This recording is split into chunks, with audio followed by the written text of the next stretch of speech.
9వ దినపు కూడికను మనం ప్రారంభించుకుందాం. దయచేసి అందరం కళ్ళు మూసుకుందాం, తలలు వంచుదాం, ప్రార్థనలు ఏకీభవిద్దాం. మన మధ్యలో ఉన్న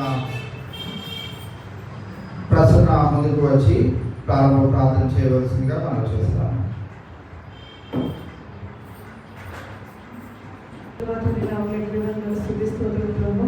ఇచ్చిన దినం కొరకు కొన్ని ఆశ్రయించుకున్నాం ప్రభావ. ఇలా మమ్మల్ని కూడి ప్రభావ ప్రార్థన చేయటకు నేను ఆరాధనలో పాల్గొనటకు ఇచ్చిన అవకాశం బట్టి నీకు వందనాలు. అలాగే వాక్యంలో ప్రభావ పాటల్లో మీరే మాతో మళ్ళీ ప్రార్థిస్తున్నాం ప్రభావ. నేను మా కోసం చిల్లులో చేసిన త్యాగం కొరకే వందనాలు. దేవను ఎవరు మా కోసం ప్రాణం పెట్టలేదు, అలాంటి ఎన్నో నేను గాయాలు పొంది రక్తం చిందించి నువ్వు ఎంతగానో మా కోసం ప్రభావ నేను కష్టపడ్డాలని బట్టి నీకు వందనాలు చెల్లించుకుంటూ ఆయన జరగబోయే కార్యం అందరినీ చేతి పట్టుకిస్తున్న ప్రార్థన ఈసారి చేసుకున్నాం. త్వరగా రాబోయేస్తున్నాం, అడిగి వేడుకుంటున్నాం. పరపతాలు సిలువల విలువ అనే పాట పాడుకున్నామండి. కలువరి సిలువ సిలువలో విలువ నాకు చూపెనుగా,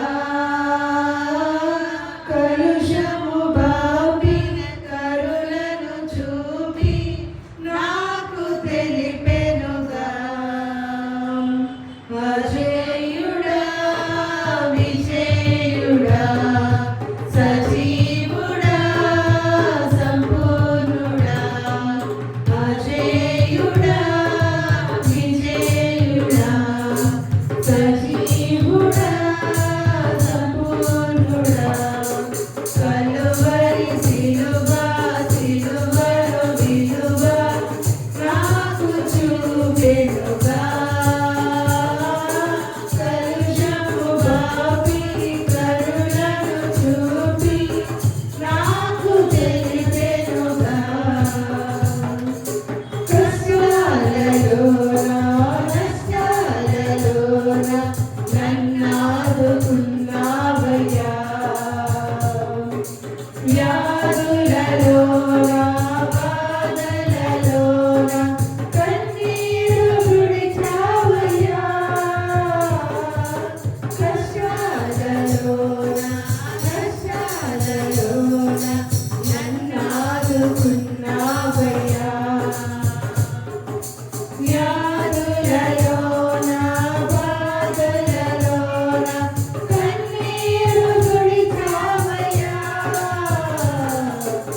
మధురమైన నీ ప్రేమ మరువగలనా నా ప్రేమ, మధురమైన నీ ప్రేమ మరువగలనా నా ప్రేమ, అనుక్షణం నీ ఆలోచన నిరంతరం నాకు నిరీక్షణ, అనుక్షణం నీ ఆలోచన నిరంతరం నాకు నిరీక్షణ, కలువరి సిలువ సిలువలో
ఇదిగో దేవా నా జీవితము పాడతాడు.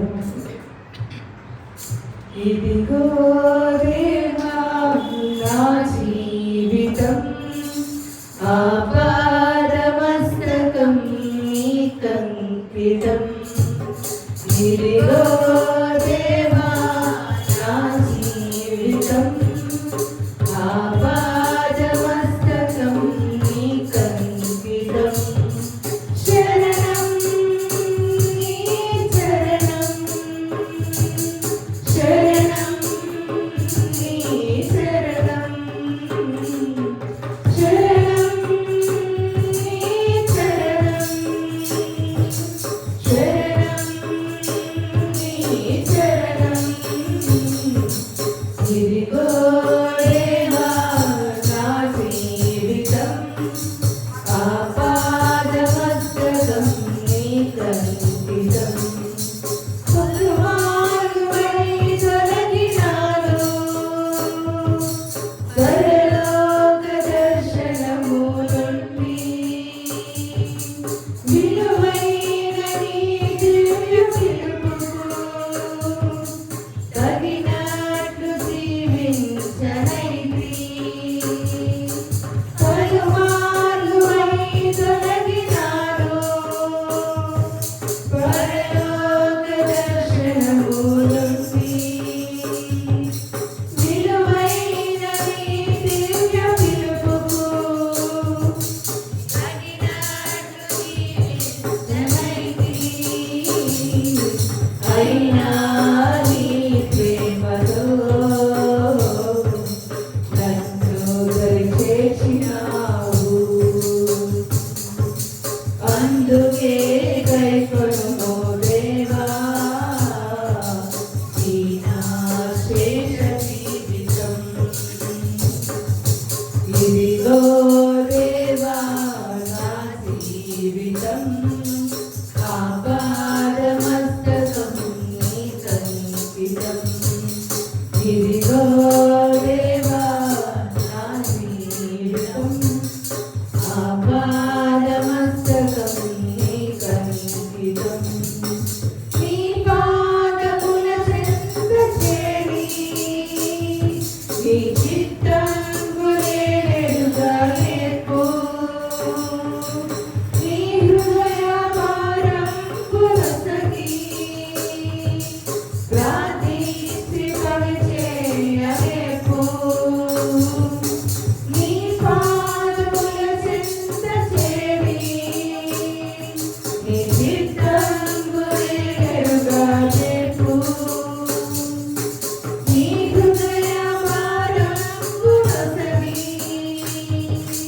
ప్రార్థించి పనిచేయ నేర్పు. ఆగిపోక సాగిపోవు, సియసుచునిక పనిచేయనిమ్ము. ప్రతి చోట నీ ఆశ్రితా ప్రభువా నన్నుండనిమ్ము. ఇదిగో దేవా నా జీవితం ఆపాదమస్తకం నీకంకితం. ఇదిగో దేవా నా జీవితం ఆపాదమస్తకం నీకంకితం. విస్తార పంట పొలము నుండి కష్టించి పనిచేయ నేర్పు.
ప్రియా యేసు రాజు నేనే చూచిన చాలు మహిమాలోనే నాయనతో ఉంటే చాలు ప్రియా యేసు రాజు నేనే చూచిన చాలు మహిమాలోనే నాయనతో ఉంటే చాలు నిత్యమైన మోక్ష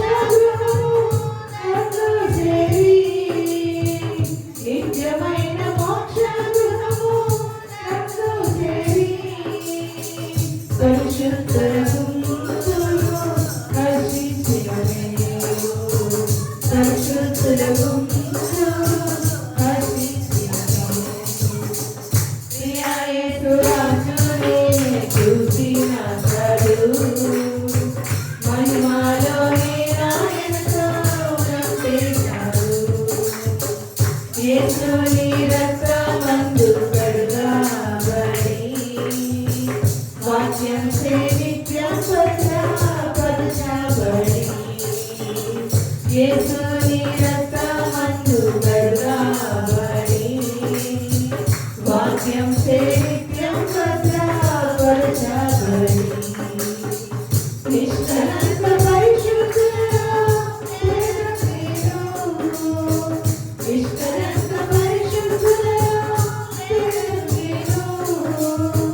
బంగారు వీరులలో తిరిగేదను బంగారు వీరులలో తిరిగేదను ప్రియా యేసు రాజు నేనే చూచిన చాలు మహిమాలో నాయనతో ఉంటే చాలు దూతాలు వీణలను చేతున్నప్పుడు గంభీర జయాసనలు మోగునప్పుడు దూతాలు వీణలను చేతున్నప్పుడు గంభీర జయాసనలు మోగునప్పుడు హల్లెలూయా పాటలు పాడుచుంటా హల్లెలూయా పాటలు పాడుచుంటా ప్రియా యేసుతో నేను ఉల్లాసిస్తున్నా ప్రియా యేసుతో నేను ఉల్లాసిస్తున్నా ప్రియా యేసు రాజులోనే చూసిన చాలు మహిమాలోనే నాయనతో ఉంటే చాలు ముల్లామకుటంపై నగరను చూసి స్వర్ణ కిరీటం పెట్టి ఆనందిస్తుంది ముల్లామకుటంపై నగరను చూసి స్వర్ణ కిరీటం పెట్టి ఆనందిస్తుంది కొరడాలో కొట్టబడిన దీపం చూసి కొరడాలో కొట్టబడిన దీపం చూసి ప్రతి ఒక్క గాయమును ముద్దాడేదను ప్రతి ఒక్క గాయమును ముద్దాడేదను ప్రియా యేసు రాజులోనే చూచిన చాలు మహిమాలోనే నాయనతో ఉంటే చాలు స్తుతులతో నింపబడే నా భాగ్య గృహమును స్మరించుచుండే స్తుతులతో నింపబడే నా భాగ్య గృహమును స్మరించుచుండే హల్లెలూయా హల్లెలూయా హల్లెలూయా హల్లెలూయా వర్ణింపరానుగా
యేసురాజును నే చూచిన చాలు మహిమలోనే నాయనతో ఉంటే చాలు.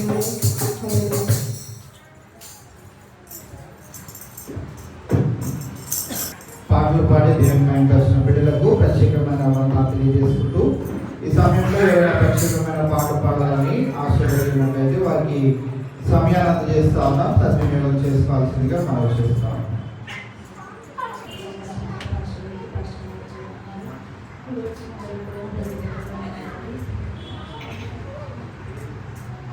మార్పు చెందవా నీవు మార్పు చెందవా నీ బ్రతుకు మార్చుకోవా నీ బ్రతుకు మార్చుకోవా అనుకూల సమయం ఇది ఏమి మారు మనసును పొందవా మారు మనసును పొందవా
దేవుని మైండ్ వచ్చిన సిస్టర్ శాంతి ప్రియ గారికి ప్రత్యేకమైన వందనాలు తెలియజేసుకుంటూ ఈ సమయంలో దేవుని యొక్క వాక్యాన్ని మనం ధ్యానించుకుందాం. మన మధ్యలో బ్రదర్ శ్రీనివాస్ గారు ఉన్నారు. వారు ముందుకు వచ్చి వాక్యం నిమిత్తమై ప్రార్థన చేసిన తర్వాత దేవుని యొక్క వాక్యాన్ని కొద్దిసేపు మనం ధ్యానించుకుందాం. స్తోత్రం ప్రభు యేసయ్య. ఈ సాయంకాల సమయంలో మీ యొక్క కూడి మేమందరూ ప్రార్థన చేయడం మమ్మల్ని అందరూ తిరిగి ఆశీర్వదించండి. ఇదిగో నాయన ప్రభు దేనికి నిమిత్తము మేము ప్రార్థన చేస్తున్నాం తండ్రి. మీ యొక్క సులువుకు మమ్మల్ని భద్రపరచుకోమని ఈ ధ్యానాల కోసం మేము ప్రార్థన చేస్తున్నాం తండ్రి యేసయ్య. ఇదిగో నాయన ప్రభు ఈ సాయంకాల సమయంలో ప్రతి ఒక్కరికి పేరు నడుస్తున్నాం తండ్రి. ప్రతి ఒక్కరిని తిరిగి ఆశీర్వదించండి. అలాగే నా తోడుకుని కావాల్సిన వారు కూడా తోడుకుని వచ్చి మీ యొక్క రక్తదానం భద్రపరచుకోమని అడుగుతున్నాను తండ్రి. నాయన మీ దేవాలయం ప్రార్థించుకుండగా వాక్యాన్ని దిగించి ఆశీర్వదించి ఆ వాక్యం కనసారంలో నడిపించమని ఇచ్చిన ప్రార్థన చేర్చుకోము. త్వరలో రాని యేసుక్రీస్తునామమున అడుగుతున్నాను తండ్రి. 9వ దినపు కూడికలో ఈ దినానికై ఏర్పాటు చేయబడిన లేఖన భాగాన్ని చదువుకుందాం. ఫిలిప్పీయులకు రాసిన పత్రిక 3వ అధ్యాయము 20-21 వచనాలను మనం ఈ దినాన్ని చదువుకొని ధ్యానించుకుందాం.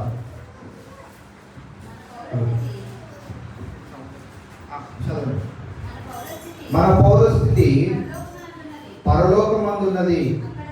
అక్కడ నుండి ప్రభు అయిన యేసుక్రీస్తు అను రక్షకుని నిమిత్తము కనిపెట్టుకొని ఉన్నాము. సమస్తమును తనకు లోపర్చుకున్న జాలిన శక్తిని బట్టి ఆయన మన దీన శరీరమును తన మహిమ గల శరీరమునకు సమరూపగల దానిగా మార్చును. ఇవాళ మనము జ్ఞాపకం చేసుకోవాల్సిన ప్రాముఖ్యమైన విషయం ఏంటిదంటే మన పౌరస్థితి ఇది కాదు అనే విషయాన్ని మనము జ్ఞాపకం చేసుకోవాలి. మనము ఈ లోకానికి ఎలా వచ్చామంట? దిగంబరుల వలె వచ్చాము, యాత్రికుల వలె వచ్చాము. కావున ఇవాళ మనం గమనించినట్లయితే ఈజ్ యువర్ డెస్టినేషన్ హెవెన్? నీ యొక్క గమ్యము పరలోకమేనా అనే అంశాన్ని మనం ఇవాళ జ్ఞాపకం చేసుకోగలిగినట్లయితే నిజమే క్రైస్తవ బిడ్డలమైన మనం అందరం అనుకుంటాము, నా గమ్యము పరలోకమే, నేను పరలోక రాజ్యానికి వెళ్తాను, నేను కళ్ళు మూసి కళ్ళు తెరిస్తే పరలోక రాజ్యంలోనే ఉంటాను అని మనము చాలాసార్లు అనుకుంటా ఉంటాం. ఎందుకు ఆ రీతిగా అనుకుంటా ఉంటాము అని అంటే, మనము ఉదాహరణకి గమనించినట్లయితే మనము మన ఊరు నుంచి హైదరాబాద్ వచ్చిన ప్రారంభ దినాల్లో మనం ఏమనుకుంటామంటే, అబ్బా నా ఊరు, నా వాడ, నా బంధువులను, నా తల్లిదండ్రులను అందరిని వదిలేసి ఏదో తెలియని ప్రాంతానికి వచ్చాను, ఇక్కడ నాకు ఏమీ బాగాలేదు అని అనుకుంటాం. కొన్ని దినాలైన తర్వాత బా ఎంత హాయిగా ఉంది, ఇక్కడైతే ర్యాపిడో ఉంది, ఊబర్ ఉంది. మనం మన ఊరైతే ఏది ఉండదు. మన బస్ స్టాండ్లో దిగితే నడుచుకుంటూ వెళ్ళాలి, ఏదైనా ఆటో రావాలి, లేకుంటే ఏదైనా రావాలి, అప్పుడు కానీ మన ఇంటికి చేర్చుకోలేము అని అనుకుంటా ఉంటాం. హైదరాబాద్లో ఉన్నప్పుడు మళ్ళీ మనం ఏమనుకుంటామంటే, వేరే దేశం గురించి, వేరే రాష్ట్రం గురించి విన్నప్పుడు, సపోజ్ శ్రీనివాస్ గారి హిమాచల్ ప్రదేశ్ వెళ్ళొచ్చారు, ఆయన అనుభవాలు చెప్తా ఉంటే, అబ్బా ఆ చల్లని ప్రాంతంలో ఉంటే ఎంత బాగుండో అని. ఆ చల్లని ప్రాంతంలో ఉన్న శ్రీనివాస్ గారు అనుకుంటారు, హైదరాబాద్లో ఉంటే ఎంత సుఖమో, ఇక్కడ మంచులో ఈ చలిలో నేను ఒక్కడిని విలవిల్లాడిపోతున్నానని ఆయన అనుకుంటా ఉంటాడు. కావున ఇవాళ మనిషి యొక్క జీవితాన్ని కనుక మనం జ్ఞాపకం చేసుకోగలిగినట్లయితే, ఎక్కడ ఉంటున్నా కానీ వేరే ఆ ప్రదేశం గురించి ఎంతగానో ఆలోచన చేస్తూ ఉంటారు. ఇవాళ మనకి పరలోక రాజ్యం ఎలా ఉంటుందో, ఆ రాజ్యంలో మనం చేర్చబడినప్పుడు మన యొక్క జీవన విధానం ఎలా ఉంటుందో మనకి తెలుసు. బైబిల్ గ్రంథం మనకి స్పష్టంగా తెలియజేస్తా ఉంది. పరలోక రాజ్యంలో ఏముండదు చెప్పండి? ఆకలి ఉండదు, దప్పిక ఉండదు, ఏడుపు ఉండదు, బాధలు ఉండవు, అనారోగ్య పరిస్థితి ఉండదు, ఏది ఉండదు. ఇవాళ పరలోక రాజ్యము ఎలా ఉంటుందో ఎరిగి ఉన్న మనము ఇహలోకములో పరలోక రాజ్యమును, లేకుంటే పరలోక రాజ్యపు అనుభూతులను ఏమన్నా మనం కలిగి ఉండగలుగుతున్నామా అని కనుక మనం జ్ఞాపకం చేసుకోగలిగినట్లయితే ఏమాత్రము మన జీవిత ప్రయాణం అంతటిలో ఎక్కడ కూడా పరలోక రాజ్యాన్ని ఇక్కడ మనము అనుభవించలేని పరిస్థితిని మనం చూస్తూ ఉంటాం. చిన్ననాటి కాలంలో బిడ్డలు ఆయా విధాలుగా మరి కష్టాలు పడుతూ వారు ఎదుగుతూ ఉంటారు. ఒక సమయం వచ్చినాక ఆ సమయంలో ఉండే కష్టాలు, వృద్ధులుగా అయినప్పుడు ఆయాసమే దుఃఖమే. కావున ఇవాళ ఈ లోకంలో జీవిస్తున్నంత కాలము పరలోక రాజ్యంలో ఏదైతే దేవుడు ఉంచాడో అదైతే మనం ఇక్కడ అనుభవించలేం. ఎందుకు అనంటే దాని వెనకాల దాగి ఉన్నది ఏంటిది అనంటే ఆదాము యొక్క పాపము.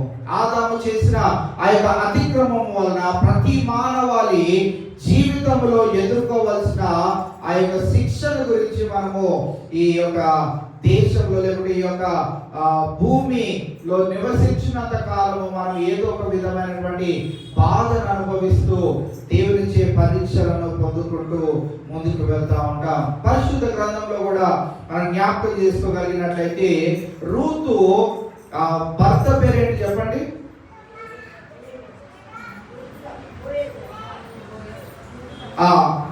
నయోమి భర్త పేరు.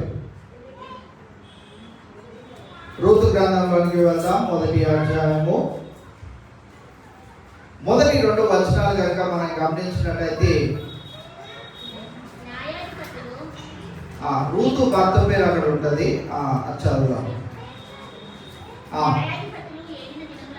న్యాయాధిపతులు ఏలిన దినములందు దేశములో కరువు కలగగా యూదా బెత్లెహేము నుండి ఒక మనుష్యుడు తన భార్యను తన 2 కుమారులను వెంటబెట్టుకొని మోయాబు దేశమున కాపురముండుటకు వెళ్ళెను. ఆ మనుషుని పేరు ఎలీమెలెకు.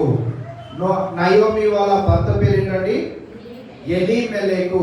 ఎలీమెలెకు ఏమనుకున్నాడు అంటే మనము ఏ దేశంలో అయితే ఉంటున్నామో ఆ దేశంలో ఏమొచ్చిందంట?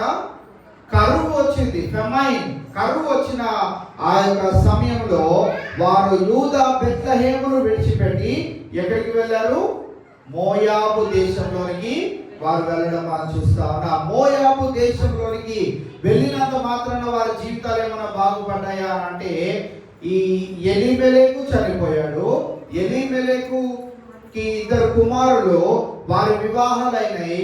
వారి వివాహాలైన తర్వాత ఆ 2 కుమారులు కూడా చనిపోయారు. కావున ఈవేళ మనం అనుకుంటా ఉంటాం ఇక్కడ కాకుండా ఇంకెక్కడో ఉంటుంటే నా జీవితము ఎంతో బాగుండేది, ఇండియాలో కాకుండా అమెరికాలో ఉంటుంటే ఎంత బాగుండేదో అని మనం అనుకుంటా ఉంటాం. లేకపోతే ఇండియాలో కాకుండా ఈ హైదరాబాద్ లో కాకుండా ఇంకెక్కడో ఉంటుంటే బాగుండేదో అని మనం అనుకుంటా ఉంటాం. కానీ ఇక్కడ మనం జ్ఞాపకం చేసుకోగలిగినట్లయితే ఎలీమెలెకు అనుకున్నాడు ఇక్కడ కరువు ఉంది కనుక ఈ ప్రాంతాన్ని విడిచిపెట్టి వేరే ప్రాంతానికి వెళ్దాం, అక్కడ మన బ్రతుకులు బాగుంటాయి అనుకుంటే అక్కడికి వెళ్ళారు. కానీ ఆ బ్రతుకులు బాగుండడం పక్కన పెడితే వారు ఆ దేశంలో మోయాబు దేశంలో ఉండి కాలము గడపడానికి వారికి సమయం కూడా చాలలేదు. వారు మృతి పొందినట్లు మనం చూస్తా ఉన్నాం.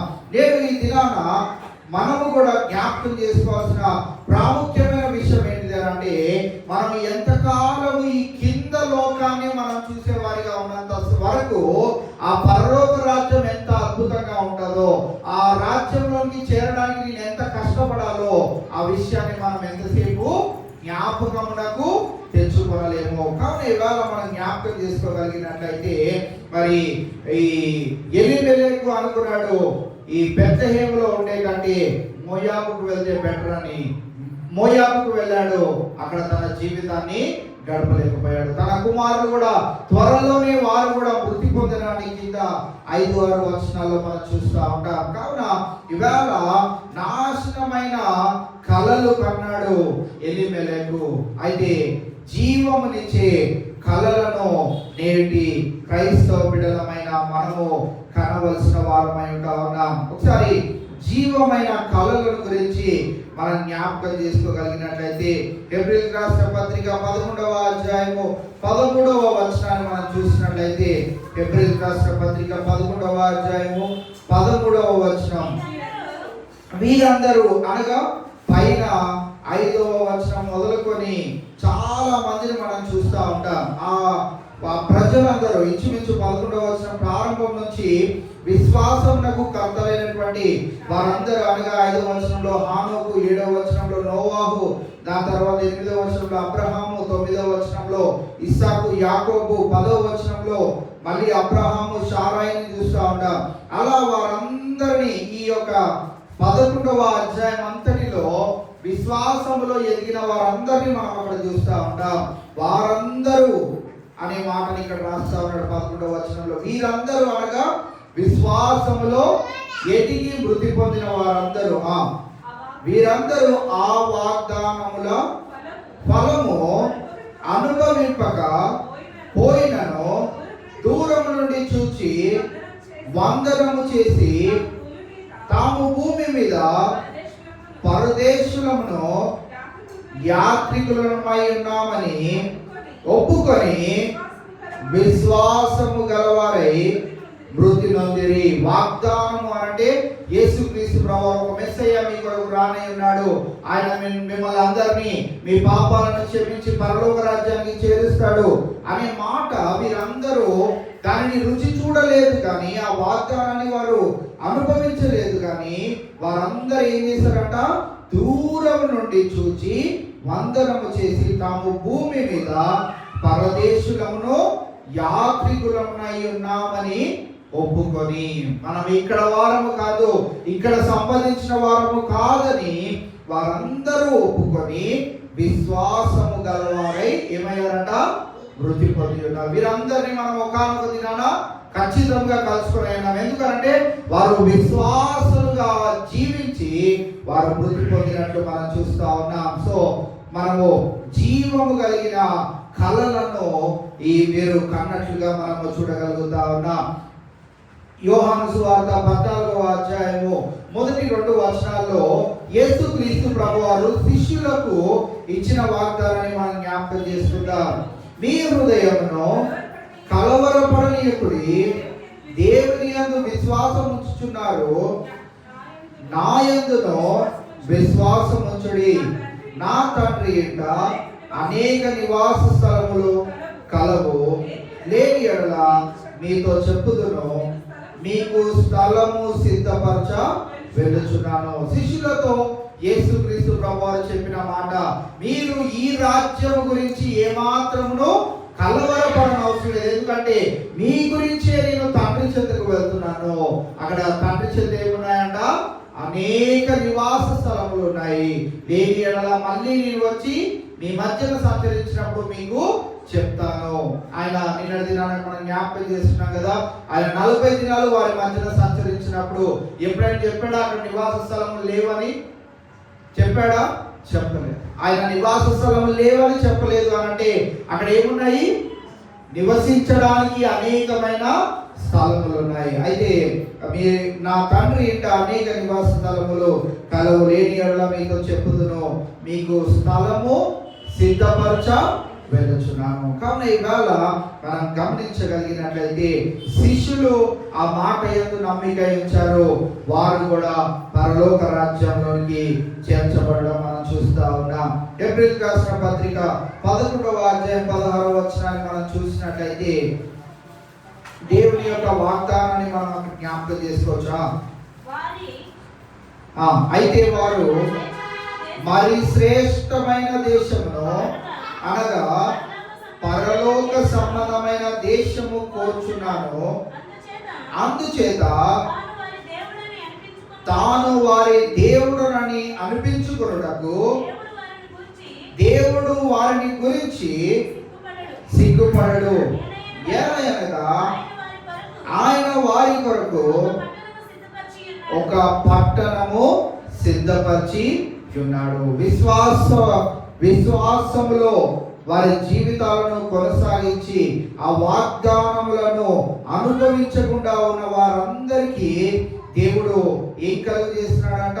వారు మరి శ్రేష్టమైన దేశమును అనగా పరలోక సంబంధమైన దేశమును కోరుచున్నారు. అందుచేత తాను వారి దేవుడునని అనిపించుకొనుటకు దేవుడు వారిని గురించి సిగ్గుపడడు. నేటి దినాన మనము మరి మన గమ్యము ఒకవేళ పరలోక రాజ్యం అయినట్లయితే ఆ పరలోక రాజ్యమునకు చేరాలి అంటే మనము మన విశ్వాసాన్ని అనుదినము కాపాడుకునే వారిగానే మనం ఉండాలి. అది మనము కాపాడుకోగలిగినప్పుడే ఆ నూతనమైన పట్టణంలో మనము కూడా చేర్చబడతాం అనే విషయాన్ని ఈ యొక్క వచనం మనకు జ్ఞాపకం చేస్తా ఉన్నది. ఏలయనగా ఆయన వారి కొరకు ఒక పట్టణమును సిద్ధపరిచి ఉన్నాడు. నూతనమైన పట్టణము ప్రకటన గ్రంథంలో మనం చదువుతాం కదా, నూతన భూమి నూతన ఆకాశమును దేవుడు సృజించనై ఉన్నాడు. కావున ఇవాళ మనము ప్రతిదీ నూతనముగా చూడనై ఉన్నాం. అందుకే ఫిలిప్పీయులకు రాసిన పత్రికలో మనం చదువుకున్నప్పుడు 21వ వచనంలో ఏమని చదువుకున్నాము, ఆయన మనకి ఎలాంటి శరీరం నుండి ఎలాంటి శరీరంలోనికి మనల్ని మార్చనై ఉన్నాడు. మనము మన దీన శరీరం నుండి మహిమ గల తన శరీరంలోనికి మనల్ని మార్చనే ఉన్నాడు. మనల్ని నూతన పరుస్తాడు. ఆ నూతనమైన రాజ్యంలో మనం అందరము చేరనై ఉన్నాం. కావున ఇవాళ మనం జ్ఞాపకం చేసుకోగలిగినట్లయితే మరి ఎలీమెలెకు కలలు కన్నాడు. ఈ ప్రాంతం నుంచి వేరే ప్రాంతంలోనికి వెళ్తే నా భవిష్యత్తు, నా పిల్లల భవిష్యత్తు బాగుంటది అని. నేడు ఈ దినాన మనం కూడా జ్ఞాపకం చేసుకోగలిగినట్లయితే ఆ చూడని పరలోక రాజ్యం గురించి నీవు నేను ఆసక్తి కలిగి ఉండి ఈ లోకంలో మనం పరదేశులము యాత్రికులమని మనం జ్ఞాపకం చేసుకోగలిగినట్లయితే దేవుడు మనని ఆ రాజ్యంలోనికి చేర్చుకుంటాడు. ఎందుకు చేర్చుకుంటాడు అంటే మనము దాని యందు విశ్వాసం కలిగి ఉన్నాం, కానీ ఈ లోకము యందు మనకి విశ్వాసం అనేది లేదు. కావున ఇవాళ ఈ లోకము దేనితో నింపబడ్డది అని అంటే బాధలతో నింపబడ్డది, శ్రమలతో నింపబడ్డది, ఇబ్బందులతో నింపబడ్డది, కష్టకాలములతో నింపబడ్డది. అది మన పితరుడైనటువంటి ఆదాము చేసిన అతిక్రమముల విషయమై మనము అనుభవించక తప్పదు కనుక ఈ రాజ్యము కొరకు మనము ఆశ కలిగి దీనిలో ఎలా బ్రతకాలి, ఇక్కడ నుంచి ఎక్కడికి వెళ్తే మన భవిష్యత్తు బాగుంటది అని ఆలోచన చేసే కంటే మనము పరలోక రాజ్యం వైపు కనుక ఆశ కలిగి దాని వైపు తేరి చూడగలిగినట్లయితే మన యొక్క జీవితాల్లో ఎంతో ధన్యకరమైనటువంటివిగా మార్చబడతాయి. అందుకే ఆయన అన్న మాట ఏంటిది అంటే మన పౌరస్థితి పరలోకమందున్నది, అక్కడ నుండి ప్రభు అయిన యేసుక్రీస్తు అను రక్షకుని నిమిత్తమై కనిపెట్టుకొని ఉన్నాము. నేడు మనమందరం కూడా ఈ 40 దినాలు ఎవరి కొరకు కనిపెట్టాలి అని అంటే మన కొరకు సిలువ వేయబడిన మన అతిక్రమముల కొరకు, మన దోషముల కొరకు సిలువలో వేలాడిన యేసుక్రీస్తు ప్రభు వారి కొరకు మనం కనిపెట్టుకునే వారిగా ఉండాలి. ఆయన యందు సంపూర్ణమైనటువంటి విశ్వాసాన్ని మనం కలిగి ఉండాలి. మన యొక్క పౌరస్థితి పరలోకమందున్నదని మనం ఎరిగి ఉండాలి. శిష్యులకు ఇచ్చిన వాగ్దానమును వారు మరి నమ్మారు, విశ్వసించారు. మరి పరిశుద్ధులైనటువంటి పాత నిబంధన గ్రంథంలో రాయబడిన భక్తులందరూ ఆ మాటలను నమ్మారు, విశ్వసించారు. నేడు ఈ దినాన అవన్నీ జరిగి మనము ఈ కాలంలో ఉంటాం. యేసుక్రీస్తు ప్రభువు రెండో రాకడ కాలంలో మనం ఉంటున్న వేళ మనమందరము అతి ఎక్కువగా ఈ మాటల యందు మనము విశ్వాసం వచ్చే వారిగా ఉండాలి. కావున ఇవాళ మరి ఆ రాజ్యములో చేరాలి అంటే కొంత ఈ లోకంలో మనం ఏమవ్వాలి, కష్టపడాలి. అందుకే ఈ మాట మీరు జ్ఞాపకం ఉంచుకోండి. విశ్వాసులకు దేవుడు ఏం పెడతాడు చెప్పండి? పరీక్షలు పెడతాడు. అవిశ్వాసులకు శిక్ష. అవిశ్వాసులకు శిక్ష. విశ్వాసులమైన మనందరికీ దేవుడు ఏం పెడతాడు? పరీక్షలు పెడతాడు. దానిలో మళ్ళీ 2 ఆప్షన్లు ఉన్నాయి. నువ్వు శిక్ష వైపు వెళ్ళాలనుకుంటున్నావా, విజయం వైపు వెళ్ళాలనుకుంటున్నావా అనేది కూడా దేవుడు మనకే విడిచిపెడతాడు. పరీక్ష పెట్టినప్పుడు దాంట్లో వచ్చిన ప్రతి విధమైనటువంటి కష్టాలను మనము జయించుకొని దేవుని యందు విశ్వాసం కలిగి జీవించగలిగినట్లయితే ఆ రాజ్యంలోనికి చేర్చబడగలుగుతాం. కావున ఈవేళ ఆ రాజ్యంలోనికి చేరాలి అంటే మార్గము ఎటువంటి మార్గం అంట? యేసుక్రీస్తు ప్రభువు చెప్పారు కదా, మత్తయి సువార్త 7వ అధ్యాయం 13వ వచనం నుండి 13-14 వచనాలు మనం చూసినట్లయితే ఆ రాజ్యము యొక్క మార్గము ఎటువంటి మార్గము? ఇరుకైనటువంటి మార్గం. మత్తయి సువార్త 7వ అధ్యాయము 13-14 వచనాలు. ఇరుకు ద్వారమున ప్రవేశించుడి, నాశనమునకు పోవు ద్వారము వెడల్పును, ఆ దారి విశాలమునై ఉన్నది, దాని ద్వారా ప్రవేశించువారు అనేకులు. జీవమునకు పోవు ద్వారము ఇరుకును, ఆ దారి సంకుచితమై ఉన్నది, దాన్ని కనుగొనువారు కొందరే. ఇవాళ నీ గమ్యము పరలోకమే అని నువ్వు కనుగొనగలిగావా లేదా? ఈ లోకంలోనే నేను జీవించాలి అని ఆశ కలిగి ఉన్నట్టయితే ఈ లోకంలో మనం ఎంతకాలం జీవించగలుగుతామో మనందరికీ తెలుసు కనుక మనము ఒకవేళ కంఫర్టబుల్ లైఫ్ కావాలి, నాకు ఎలాంటి కష్టాలు వద్దు, ఎలాంటి ఇబ్బందులు వద్దు, ఎలాంటి శ్రమలు వద్దు, ఎలాంటి ఇబ్బందులు వద్దు అని మనం కోరినట్లయితే మనకి ఈ లోకంలో జీవితాన్ని దేవుడు మంచిగా సులువుగా చేసేస్తాడేమో. అవిశ్వాసులైనటువంటి వారి చాలా మందిని మనం చూస్తూ ఉంటాం. వారి జీవితము చాలా సులువైనటువంటిదిగా ఉంటుంది. కొన్నిసార్లు మనం వారి జీవితాలు చూసినప్పుడు మనకే అనిపిస్తుంది, అబ్బా వారి లైఫ్ ఎంత బాగుందో. మన లైఫ్ చూస్తే ఎన్ని కష్టాలు, యేసయ్య నమ్ముకొని వచ్చాం కానీ ఎన్ని కష్టాలు, ఎన్ని బాధలు. కానీ ఈ ఇరుకైన మార్గమందు ఎవరైతే విశ్వాసం ఉంచుతారో వారు చనిపోయిన తర్వాత వారి మార్గము విశాలపరచబడుతుంది. ఎవరైతే ఈ యొక్క ఇరుకు మార్గం వద్దని విశాల మార్గమును ఈ లోకంలో కోరుకుంటారో వారి మార్గము బహు భయంకరమైనటువంటిదిగా మార్చబడుతుంది. కావున ఇవాళ మనం జ్ఞాపకం చేసుకోగలిగినట్లయితే ఆ లోకానికి చేరాలి అని అంటే, మనము క్లాస్ ఫస్ట్ రావాలి అని అంటే ముందు రోజు రాత్రి బుక్కులు తెరిస్తే సరిపోతుందా? క్లాస్ ఫస్ట్ రావాలంటే ఎంత కాలం చదవాలి? ప్రతి చాప్టర్ రోజువారీగా చదువుతూ వెళ్తూనే ఉండాలి, రివైజ్ చేస్తూనే ఉండాలి. అప్పుడు కానీ మనము ఫస్ట్ క్లాస్ రాలేము. ఎలా అయితే మనము ఫస్ట్ క్లాస్ రావాలి అని తరచుగా రివిజన్ చేస్తూ కష్టపడుతూ వెళ్తామో, మనం పరలోక రాజ్యం చేరాలంటే కూడా ఆ ధన్యకరమైనటువంటి ఆ యొక్క నూతన యెరూషలేము లేకుంటే నూతన ఆ యొక్క రాజ్యంలో చేరాలంటే కూడా మనం ఈ లోకంలో దేవుడు పెట్టే ప్రతి విధమైనటువంటి పరీక్షలో నెగ్గుతూ మనం ఇది ఇరుకుగా, ఇబ్బందికరముగా, కష్టతరముగా ఉన్నప్పటికీ దీనిని మనము భరించుకోగలిగినట్లయితే మన మార్గము పరలోక రాజ్యం వైపు సులువుగా మార్చబడుతుంది, విశాలంగా అది మార్చబడుతుంది, ఎంతో రమ్యమైనదిగా అది మార్చబడుతుంది. కావున ఇవాళ మనము ఈ లోకంలో కంఫర్ట్ కోరుకున్నట్లయితే పరలోక రాజ్యంలో మనము స్థానము సంపాదించుకోలేము. ఈ లోకంలో వచ్చే ఇబ్బందులు కనుక దానిని విజయం వైపు మనం మలచగలిగినట్లయితే పరలోక రాజ్యంలో స్థానము సంపూర్తిగా మనం సంపాదించుకోగలుగుతాం. కావున ఇవాళ మన గమ్యము ఒకవేళ పరలోక రాజ్యం వైపు ఉన్నట్లయితే మనం ఎప్పుడు ఎటు చూడాలి? పరలోక రాజ్యం ఎక్కడుందో అటువైపే చూడాలి. ఒక జంతువు ఎప్పటికీ పైకి చూడలేదన్న, దాని వలె మనం ఉండకూడదని పరిశుద్ధ గ్రంథం మనకి తెలియజేస్తా ఉంటది. అది ఎప్పుడు పైకి చూడలేదు, అది ఎప్పుడు బురదలోనే పొరలాలనుకుంటుంది, అది ఎప్పుడు నీట్నెస్ కోరుకోదు. మనము కూడా కొన్నిసార్లు మన జీవితాలను జ్ఞాపకం చేసుకున్నట్లయితే మనం కూడా అలానే మురికి వెంబడి మురికిని అంటించుకోవడానికే ప్రయత్నం చేస్తూ ఉంటాం. ఈ లోకపు మాలిన్యంను అంటించుకునే ప్రయత్నాన్ని మనం చేస్తూ ఉంటాం. తుడిచి వేసుకోవడానికి దేవుడు అనేకమైన అవకాశాలు ఇచ్చినా వాటిని తుడుచుకోము. కానీ ఇవాళ పరిశుద్ధాత్మ దేవుడు మనకు జ్ఞాపకం చేస్తున్నాడు, నీ గమ్యం ఒకవేళ పరలోక రాజ్యం వైపు అయినట్లయితే నీ గురి ఎప్పుడు కూడా పైకెత్తే ఉండాలి, ఆకాశం వైపే ఉండాలి.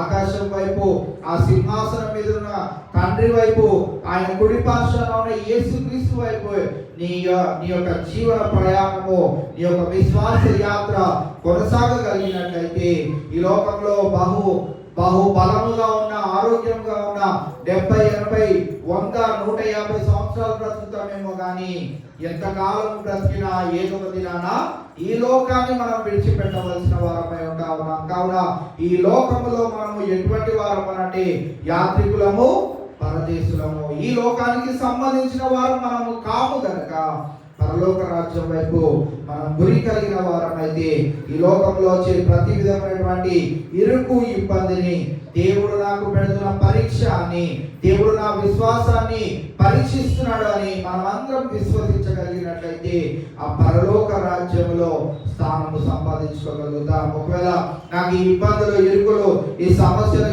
ఏవి వద్దు, అసలు ఈ దేవుడే వద్దు అనుకుంటే మన జీవితం కంఫర్టబుల్ గా ఉండొచ్చేమో కానీ మనము నిత్య నాశనానికి, నిత్య అగ్నిగుండంలోనికి మనం పడవేయబడతాం, త్రోసివేయబడతాం. కావున మన జీవితాలను ఏ వైపు మనము తీసుకొని వెళ్ళాలనుకుంటున్నామో ఆసక్తి కలిగిన మనమందరము నేటి దినాన పరిశుద్ధాత్మ దేవుడు మనకు జ్ఞాపకం చేసిన మాటలను మనం నెమరు వేసుకొని, ఒకవేళ ఈ దినాన మన గమ్యము పరలోక రాజ్యం అయితే ఆ పరలోక రాజ్యం వైపే మనం తీరి చూస్తూ, అయ్యా నా విశ్వాసాన్ని బలపరచు, నా నమ్మకత్వాన్ని బలపరచు, నేను ఈ లోకం వైపు, ఈ లోకంలో ఉన్న నమ్మకాల వైపు, ఈ లోకంలో ఉన్న విశ్వాసముల వైపు నేను చూడకుండా పరలోక సంబంధమైన వాటి కొరకు నేను తేరి చూడునట్లు నా మనోనేత్రములను తెరువు అని ఇవాళ దేవుని పాదం చెంత మనం పోజాడగలిగినట్లయితే దేవుడు నిశ్చయంగా మనకి సహాయం చేసి మన గమ్యస్థానమైనటువంటి ఆ పరలోక రాజ్యంలో మనము నిత్యము ఆరాధించగలుగుటకు మనల్ని చేర్చగలుగుతాడు. అతి గొప్ప ధన్యత ఇది మన వాక్యం విన్న మనందరికీ దేవుడు నిశ్చయముగా అనుగ్రహించుగాక. దేవుడి కొద్ది మాటలు మనందరి వెనుకల్లో భద్రపరచుగాక. ప్రార్థన చేసుకుందాం. చివరి ప్రార్థన చేసుకొని మనం యొక్క కూడికను ముగించుకుందాం. అనుదినము తెలియజేయబడుతున్న ప్రార్థన అంశాలను మనం గమనించుకుందాం. మరి 10th class exam, CBSE syllabus exam రాస్తున్న బిడ్డలు ఆనంద్ పోల్, అలాగే నాగమణి గారి యొక్క మనవడు జశ్వంత్, వీరిద్దరి గురించి ప్రార్థన చేద్దాం. అలాగే intermediate first year, second year exams కూడా స్టార్ట్ అయినాయి. మరి అనేక మంది బిడ్డలు ఎగ్జామ్స్ రాస్తూ ఉన్నారు. సో మన చర్చ్కి అనుదినము ఇద్దరు బిడ్డలు వస్తూ ఉన్నారు, సిరి అలాగే యోచన. మరి వీరి పేరు అన్ని మనం గుర్తుపెట్టుకోలేము కనుక నేను వీరి పేరు చెప్పట్లేదు. సో మన చర్చ్లో ఉన్న బిడ్డలందరి గురించి మీరు మీ అందరి ప్రార్థన జ్ఞాపకం చేసుకొని ప్రార్థన చేస్తూ ఉన్నారు. ఈ దినాన్ని కూడా వారందరి గురించి మనము ప్రార్థన చేద్దాం. మరి అలాగే అనారోగ్య పరిస్థితుల్లో ఉన్న బిడ్డలు కూడా జ్ఞాపకం చేసుకుందాం. మరి విజయలక్ష్మి గారు కన్ను ఆపరేషన్ అవ్వాలి. మరి వారు 1st తారీఖు తర్వాత 5th వారికి డేట్ ఇచ్చారంట. సో ఆ యొక్క ఆపరేషన్ దేవుడి మహిమాతమే జయప్రదంగా జరగనట్లు ప్రార్థన చేద్దాం. అలాగే సంతోష గారు ఆర్థరైటిస్ తో బాధపడుతూ ఉన్నారు. మరి వారి గురించి ప్రార్థన చేద్దాం. అలాగే జెన్నీ కూడా చికెన్ పాక్స్ తో బాధపడుతూ ఉన్నాడు, ఆ బిడ్డ గురించి కూడా ప్రార్థన చేద్దాం. మరి అలాగే గర్భిణీ స్త్రీలుగా ఉన్న వారి గురించి ప్రార్థన చేద్దాం. రాణి గారు,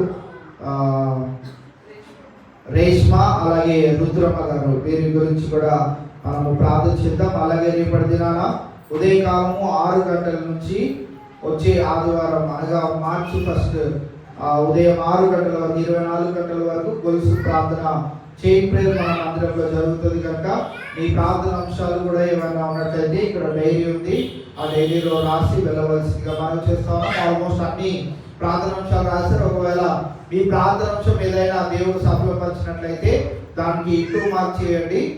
రేడియోలో మీ ప్రార్థన అంశాలు ఏమైనా ఉన్నట్లయితే ఆ డైరీలో రాసి మీరు వెళ్ళవలసిందిగా మీకు మనవి చేస్తాను. రేపటి ఉదయకాలము 6 గంటల నుంచి ఆదివారం ఉదయము 6 గంటల వరకు మరి కంటిన్యూస్ గా ప్రార్థన జరుగుతాయి కనుక ఆసక్తిగా వచ్చి మన బిడ్డలు ఎగ్జామ్ రాస్తున్నట్లయితే, మన కుటుంబాల్లో సమస్యలు ఉన్నట్లయితే, మన ఏమైనా ఇరుకు ఇబ్బందుల్లో మనం ఉన్నట్లయితే వాటన్నిటి గురించి ప్రార్థన చేయడానికి దేవుడు మరి యొక్క తరుణాన్ని, అవకాశాన్ని మనకి ఇచ్చి ఉన్నాడు కనుక ఆ అవకాశాన్ని మనం అందరము రేపటి దినాన 24 గంటలు ప్రార్థనలో మనము ఏకీభవిస్తూ వాటిలో పొందుదాం. రేపు యథావిధిగా తిరిగి సాయంత్రము 7:30 గంటలకు మనం ఈ కూడికలో పొందుతాం. 7:30 గంటల ముందు వరకు ప్రార్థన జరుగుతాయి. మళ్ళీ తిరిగి 8:30 తర్వాత ప్రార్థనలు కంటిన్యూ చేయబడతాయి కనుక ఈ విషయాలు గమనించుకొని చివరి ప్రార్థన మన మధ్యలో ఉన్న పాస్టర్ గారు వచ్చి చేయవలసిందిగా మనం చేస్తా ఉన్నాం.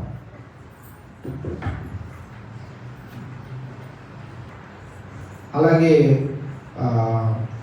చైతన్య జోసఫ్ వల్ల ఫ్రెండ్ కూడా హార్ట్ ప్రాబ్లం వచ్చి వాడి వయసులో ఉంటుంది, హార్ట్ ప్రాబ్లం వచ్చి బాధపడుతూ ఉన్నాడు. హాస్పిటల్లో అడ్మిట్ చేయబడ్డాడు.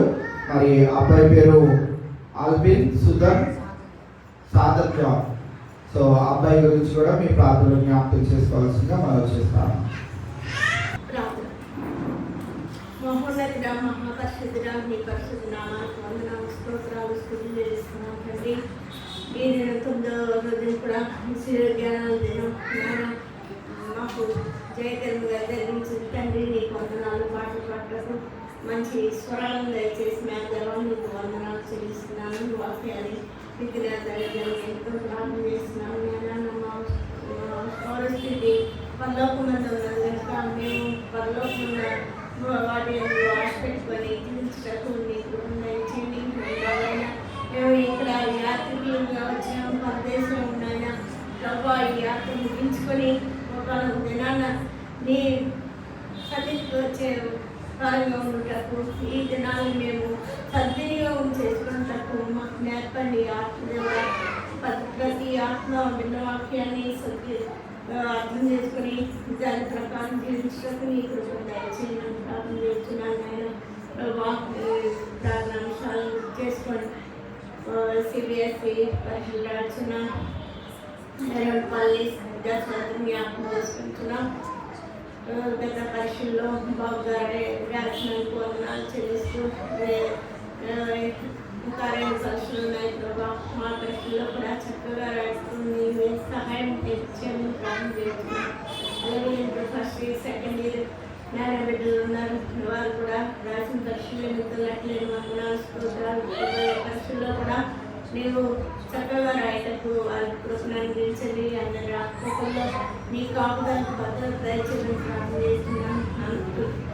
చిన్న బిడ్డ మొదలుకొని పెద్ద వరకు ఎంతోమంది పరీక్షల సమయంలో అందరూ పరీక్షల కోసం సిద్ధపడుతుండగా వారందరినీ జ్ఞానంతో జ్ఞాపకతో నింపి ఆరోగ్యం ఇచ్చి పరీక్షలు చక్కగా రాయటకు మంచి మార్కులతో ఉత్తీర్ణులవుటకు నీ కృపను దయచేయడం ప్రార్థన చేస్తున్నాను.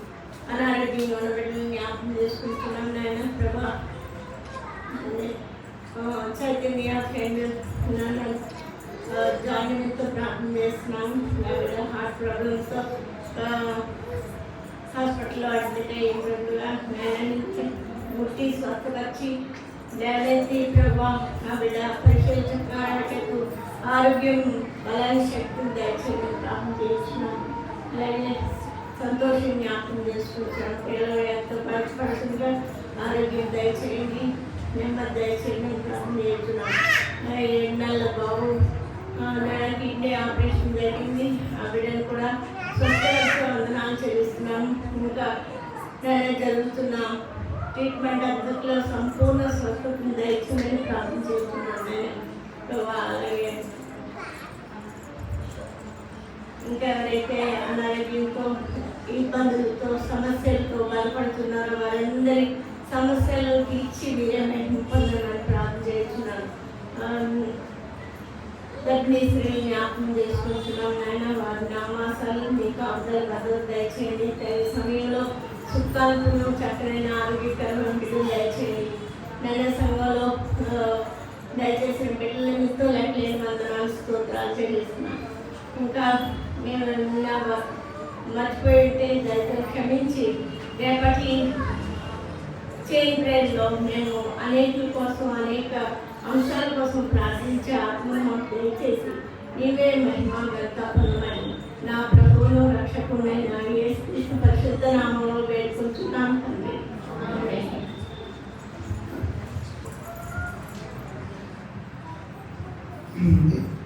ఇద్దరితో కొడిగా ముగిసిందని మీకు తెలియజేస్తూ రేపటి దినాన తిరిగి 7:30 గంటలకు సాయంత్రము 10వ దినపు కూడికలో మనం అందరం పొందుదాం. అలాగే ప్రతి ఒక్కరూ ఆసక్తిగా రేపు ఉదయకాలం 6 గంటల నుంచి ప్రారంభించబడి ఆ చైన్ ప్రేయర్లో మీకు కుదిరిన సమయంలో వచ్చి ప్రార్థన చేయవలసిందిగా ఒకరి తర్వాత ఒకరు, ఒకవేళ మీరు వచ్చినప్పుడు ఎవరైనా ఉన్నట్లయితే మీరు కాసేపు వెయిట్ చేసి వారు ప్రార్థన చేసి ముగించేంతవరకు మీరు వెయిట్ చేసి వారి తర్వాత ప్రార్థన చేసి వెళ్ళవలసిందిగా మీకు మనవి చేస్తా ఉన్నా.